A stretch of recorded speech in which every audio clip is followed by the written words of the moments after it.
Giant students, welcome to my YouTube channel. Students, life is 10% what happens to us and 90% how we react to it. Actually, we cannot change our past.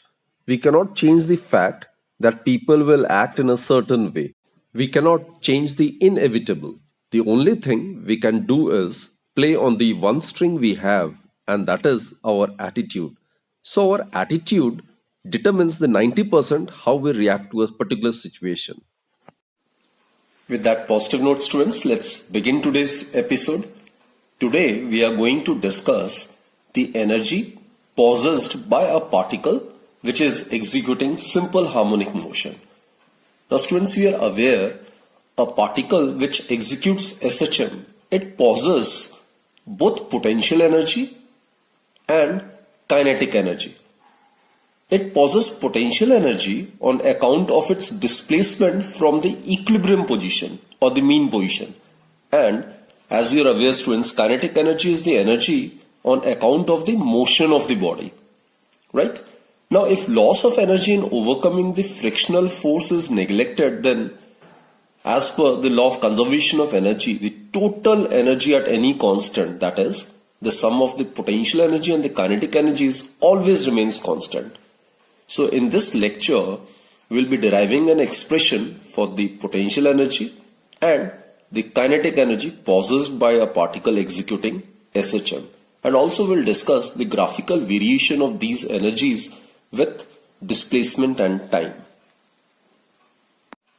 The acceleration in a simple harmonic motion, we are aware it is proportional to the displacement, and the acceleration of the particle executing SHM is always directed towards the mean position.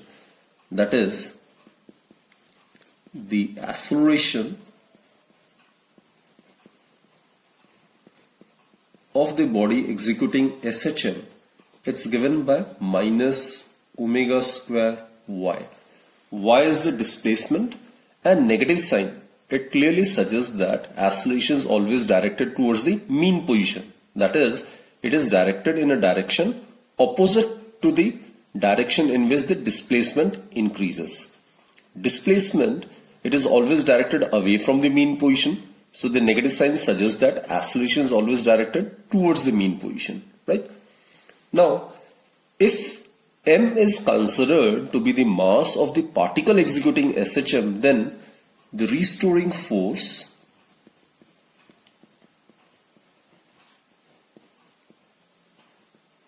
acting on the particle will be given by mass into acceleration, isn't it? So simply substitute the value of A, so we get minus m omega square y.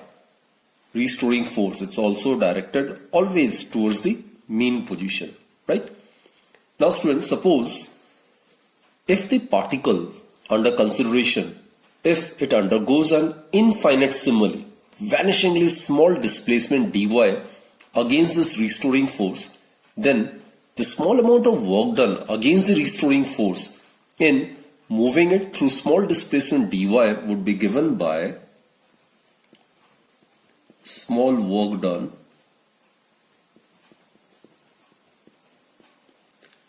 against the restoring force.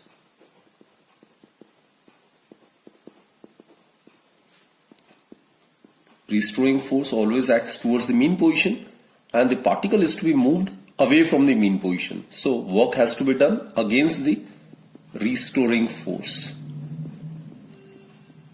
in moving through small displacement, infinitesimally or vanishingly small displacement dy. That would be given by dw is equal to minus f dy against the restoring force. So it's negative sign. Cos 180 degrees minus 1, right? So if you substitute this value of f over here, what we get is minus minus get cancelled, so we'll be left with m omega square y into dy. Dy is, students, the infinitesimally small displacement through which the particle is to be moved against the restoring force, right? So total amount of work done for displacing the particle through distance y it can be obtained by integrating it, right? And the limits would be from 0 to y. So therefore, total work done,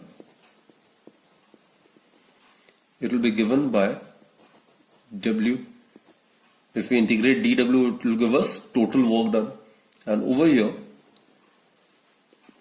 integration of m omega square y with respect to y. Limits would be from 0 to y. So, m omega square being constant, it can be taken outside the integration. So, it will be integration of y with respect to y. Limits would be from 0 to y. Integration of y with respect to y is y square by 2, isn't it? Then upper limit minus lower limit. So, we get half m omega square y square. And students, as per the work energy theorem, this work done is stored in the body in the form of its potential energy, right? So, this work done in displacing the particle against the restoring force through distance y is stored in the particle or the body in the form of its potential energy, which I will represent it by U. That is, the potential energy of the particle is given by half m omega square y square. So this is the expression for the potential energy of a particle executing SHM. Now, kinetic energy is the energy possessed by a body by virtue of its motion. Whenever a body is moving, then it will possess kinetic energy. And if the particle under consideration, as we have considered its mass to be m, and if at an instant it is moving with velocity v, then the kinetic energy is given by the kinetic energy of the particle is given by K, it's equal to half mv square, right? Also students, we have derived the relationship between the velocity and the displacement of a particle executing SHM, and the relationship is v, it's equal to omega, it's the angular frequency, square root of r square minus y square. Y is the displacement. So v is the velocity possessed by the particle when its displacement is y. R is the amplitude and omega is the angular frequency, which is 2 pi by capital T. Capital T is the time period, right? So if we substitute this value of v over here, what we get is K is equal to half mv square. So it will give us omega square and square root will get eliminated. So we'll be left with omega square into inside bracket it will be r square minus y square. So students, this is the expression for the kinetic energy of a particle executing SHM at the instant when its displacement is y, right? A particle while executing SHM, when it passes through the mean position, that is when it is at the mean position, then displacement is 0. So y would be equal to 0, which implies that the potential energy would be also 0. Potential energy is minimum and it is equal to 0, right? While on the other hand, in the case of kinetic energy at the mean position, as I've stated, displacement is 0, which implies that kinetic energy, that is K, is maximum. And substituting the value of y as 0 over here, we'll be left with half m omega square r square. This is the maximum kinetic energy possessed by the particle executing SHM while passing through the mean position, right? So obviously when velocity is maximum, then the kinetic energy is maximum. Now let's consider the extreme position. At the extreme positions, y would be equal to plus minus r, isn't it? So it would be plus minus r on either side of the mean position. So that is why I've expressed as plus minus r. So here, if you substitute the value of y as plus minus r, in that case, the potential energy would be maximum. And it is equal to half m omega square r square. This is the maximum potential energy possessed by the particle executing SHM when it is at the extreme position, right? While on the other hand, in the case of kinetic energy, students, at the extreme position, the particle executing SHM momentarily stops. So velocity becomes zero. So obviously kinetic energy will also become zero. So at the extreme position, as we have discussed, y would be equal to plus minus r. Plus minus on either side of the mean position. So if you substitute the value of y as plus minus r over here, so r square minus r square will become 0. So it implies that the kinetic energy of the particle at the extreme positions would be minimum, which will be equal to 0. Total energy possessed by a particle executing SHM at any instant is given by E is equal to the sum of the potential energy and the kinetic energy. Now students, just now we have derived the expression for the potential energy of a particle executing SHM. It is given by half m omega square y square. And the expression for the kinetic energy is given by half m omega square bracket, and inside bracket it will be r square minus y square. R is the amplitude. Now if we substitute these two values over here, we'll get the expression for the total energy. So therefore total energy, it would be equal to half m omega square y square, that's the potential energy, and kinetic energy is half m omega square r square minus y square, right? So on solving it, we get half m omega square y square and half m omega square minus y square. It will get cancelled out. So we'll be left with this expression. Energy is equal to half m omega square r square. This is the expression for the total energy possessed by a particle executing SHM. It can also be expressed in terms of the frequency of oscillation, right? Now students, if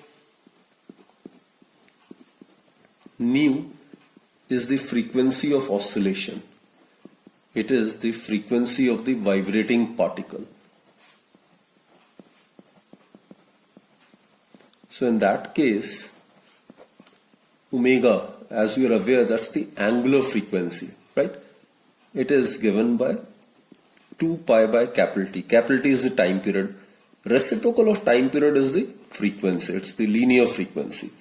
So if we substitute this value of omega as 2 pi nu over here, what we get is E is equal to half m r square omega square, that is 2 pi nu and whole square. So it implies that energy, it would be given by half m r square, it will be 4 pi square nu square. That is, energy in terms of the frequency would be twice pi square m r square into nu square. So this is the expression for the energy possessed by a particle executing SHM in terms of the frequency of the vibrating particle. So students, it's pretty clear that the total energy of a particle executing SHM is always constant, right? This entire term is constant. That is, total energy at any instant during the motion of the particle executing SHM is always constant, as it does not depend upon the displacement y, right? R is the amplitude which is constant, frequency it's constant, mass of the particle that will remain constant, 2 pi square is constant. So total energy is constant, right? And the energy possessed by the particle is directly proportional to the mass of the particle. It is also directly proportional to the square of the frequency of the SHM. And it is also directly proportional to the square of the amplitude of the SHM. Now let us have the graphical representation. Let's first discuss the variation of potential energy, kinetic energy and total energy with the displacement. Here the horizontal axis it represents displacement and the vertical axis it represents energy. Suppose this point O, it is the mean position and these are the two extreme positions. Suppose this is y is equal to plus r and let us consider this point to be the other extreme position, that is y equals to minus r, right? Now students, we are aware total energy possessed by a particle executing SHM at any position, whether it's at the mean position, whether it's at the extreme position, whether at any position, total energy is always constant, right? So the graph showing the variation of total energy with the displacement, it should be a straight line parallel to the horizontal axis like this. The total energy is constant, so it should be a straight line. So total energy, we have represented it by capital letter E. It is equal to the potential energy plus kinetic energy and it is constant. If we plot potential energy with displacement, then the graph would be a parabola. Now look, it's a degree, it's an equation of degree 2, so it should be a parabola. At y equals to 0, when at the mean position the potential energy is 0, right? While at the extreme position y is equal to plus r or y equals to minus r, the potential energy is maximum. So at minus r it would be maximum, at plus r it would be maximum. And it's a symmetric parabola. So the graph showing the variation of the potential energy with displacement, it should be like this. At the mean position the potential energy is 0, while at the extreme position the potential energy would be maximum. So this is potential energy, PE, which we have represented it by capital letter U, right? Now students, regarding kinetic energy. Now at the mean position y equals to 0 and kinetic energy is maximum. So a particle executing SHM while passing through the mean position will possess maximum kinetic energy. While at the extreme position, the particle will momentarily come to rest, isn't it? So there, the kinetic energy at the extreme position would be 0. So again, the degree of this equation is 2. Therefore, that's the standard equation of a symmetric parabola. So again, it should be a parabola, but it will be like this. So this graph shows the variation of kinetic energy of a particle executing SHM with displacement.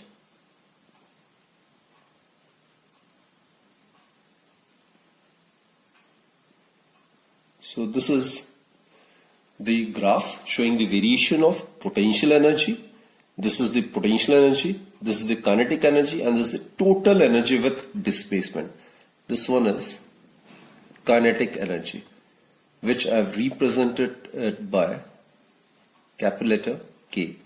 And total energy always remains constant. So it would be given by a straight line parallel to the displacement axis.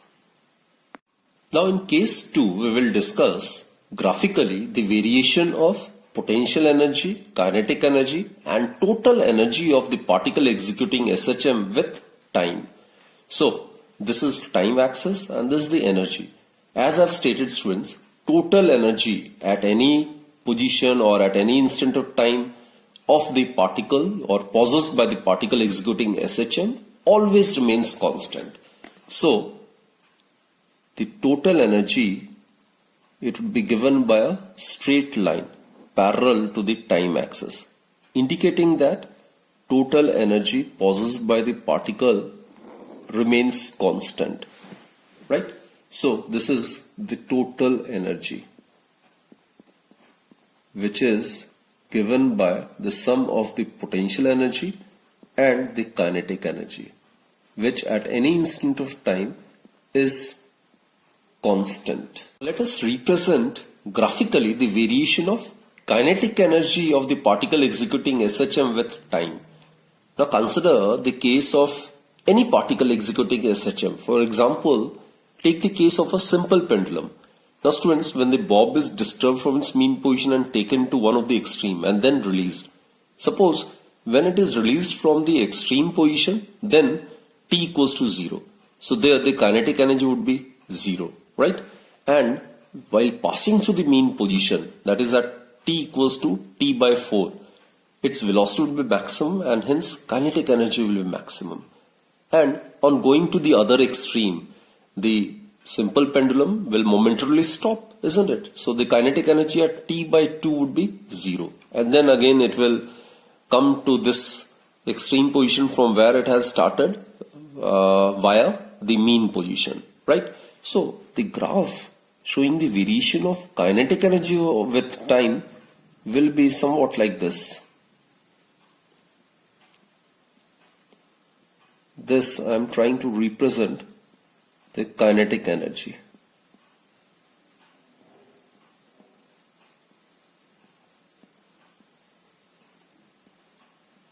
This graph shows the variation of kinetic energy with time.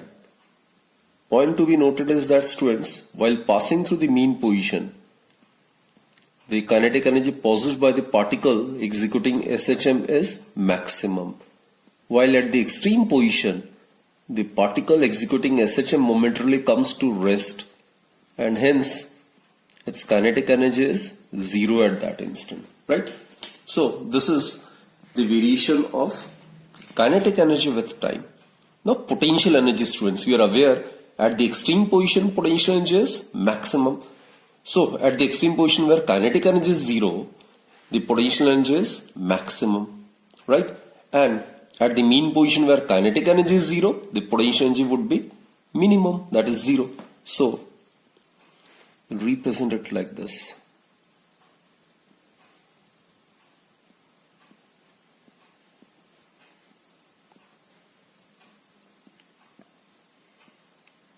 So this is at T equals to T by 4, where the particle will be at the mean position when the potential energy is minimum. While on the other hand, at T equals to T by 2, where the particle executing SHM is at the extreme position, the potential energy possessed by it would be maximum. So basically kinetic energy and potential energy, they are interconvertible. But the sum total of potential energy and kinetic energy will always remain constant at any instant. So this is the graph, students. This blue dotted lines, it is representing the potential energy, right? Which I have represented by letter U. While this black dotted lines, this is representing kinetic energy. I have represented it by capital letter K. Now students, one more thing to be noted down over here is that the frequency of total energy of a particle in SHM is 0. So the frequency of total energy is 0. This being a straight line, isn't it? While on the other hand, students, one cycle of variation in SHM corresponds to 2 cycles of variation of kinetic energy. So accordingly, the frequency of variation of kinetic energy is twice the frequency of SHM. Nu is the frequency of vibrating particle or frequency of SHM. So, the frequency of the kinetic energy, it is equal to twice the frequency of the vibrating particle or twice the frequency of SHM. Similarly, students, the frequency of variation of potential energy is also twice the frequency of SHM.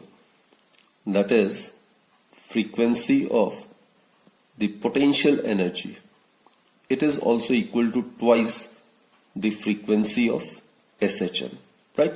It's pretty evident from this diagram.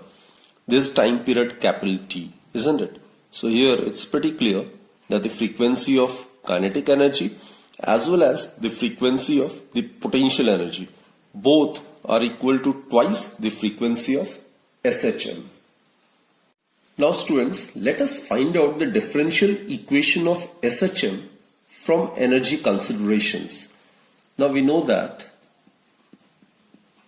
total energy possessed by a particle executing SHM is given by the sum of the kinetic energy and the potential energy, which in turn is constant.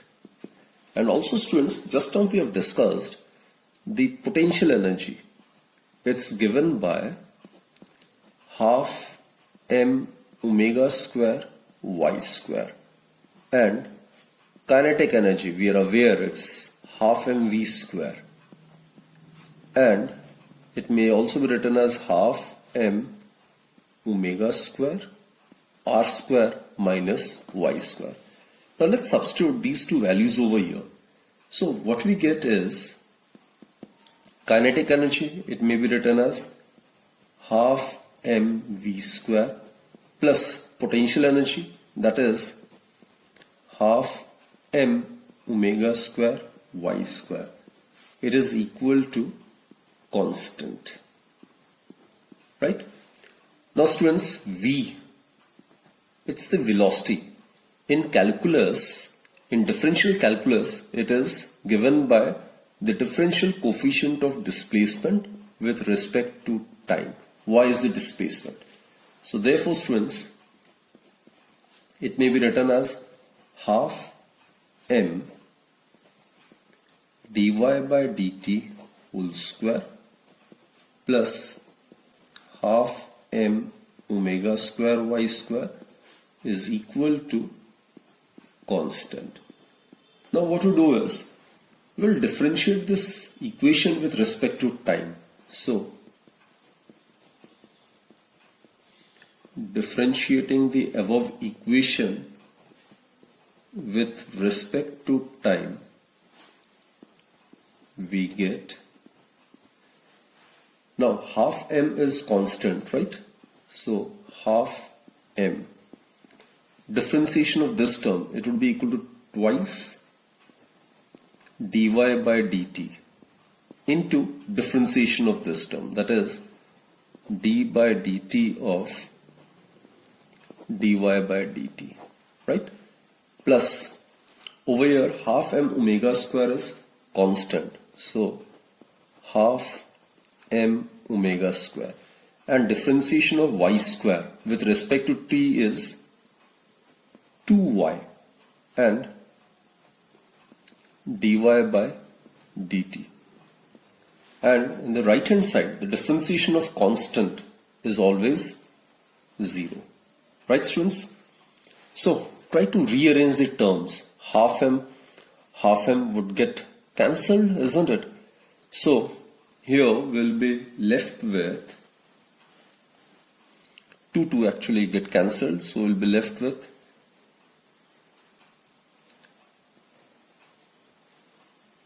d square y divided by dt square. Actually dy by dt, that's common, right? So here we'll be left with this term only, and this is the double differentiation of displacement with respect to time, right? So this is actually the acceleration, right? So this is the velocity, dy by dt is the velocity, and differentiation of velocity with respect to time, that will give us acceleration, which in terms of differentiation is represented as double differentiation of displacement with respect to time. This is the differential equation of order 2. So plus here we will be left with omega square y.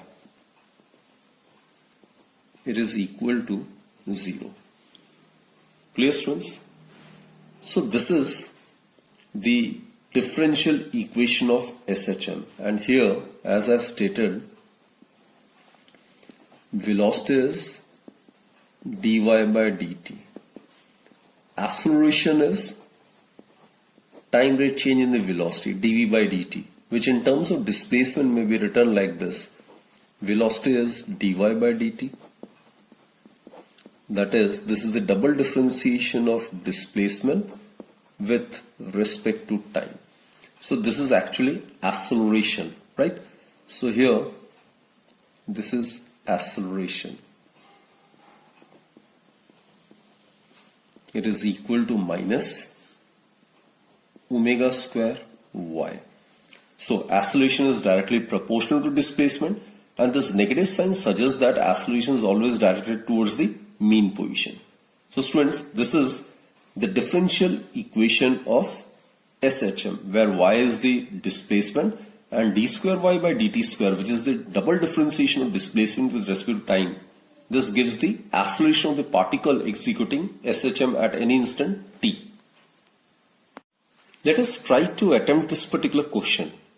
At a time when the displacement is half the amplitude, we are supposed to find what percentage of the total energy is kinetic and potential in SHM. Also, at what displacement is the energy half kinetic and half potential? Okay, let's try the first part. When the displacement is given to be half of the amplitude, we have considered the displacement to be y and the amplitude to be r. So, here, as per the question, the displacement is given to be half of the amplitude. Now students, potential energy, it is given by half m omega square y square, and total energy, it is given by half m omega square r square, right? Now at y equals to r by 2, the potential energy would be equal to half m omega square. Substitute the value of y as r by 2 over here. So r by 2 whole square. So that will give us 1 by 4 times of half m omega square r square, which is equal to 1 by 4 times the total energy, right? So therefore, at displacement, which is equal to half of the amplitude, the potential energy is 1 by 4th the total energy. 1 by 4th means when it is multiplied by 100, that will give us 25%. So at y equals to r by 2, the total energy possessed is obviously in the form of potential and kinetic. Potential energy, it constitutes 70, actually 1 by 4 is 25%, right? So it is 25%. It is 25%. Therefore, kinetic energy, it will be equal to 75%. And in fraction, potential energy at y equals to r by 2 is 1 by 4th of total energy. So kinetic energy would be 3 by 4th of total energy. Isn't it? 3 by 4, when it is converted in percentage, it will give us 75%. Clear, students? So this is the answer of the first part. Now let's proceed the second part. At what displacement is the energy half kinetic and half potential? If the kinetic energy of the particle executing SHM becomes equal to its potential energy when the displacement is y, then half m omega square r square minus y square, it should be equal to half m omega square y square. Now solving, what we get is half m omega square will get cancelled out. So what we get is r square minus y square is equal to y square, or 2y square is equal to r square, which further implies that y square is equal to r square by 2, which clearly suggests that the displacement, it must be equal to plus minus r by root 2. That is y, it should be plus minus root 2 is 1.414 and 1 divided by 1.414 is 0.707 of r.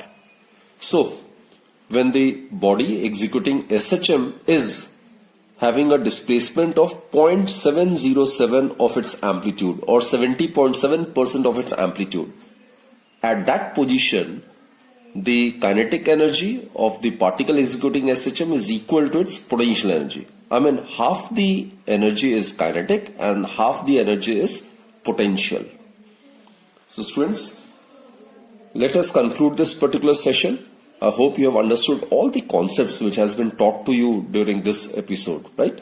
So keep watching my videos and do join me in my next video then. Till then, do take very good care of yourself and keep fit, stay healthy, and always have that positive approach towards your life. Thank you.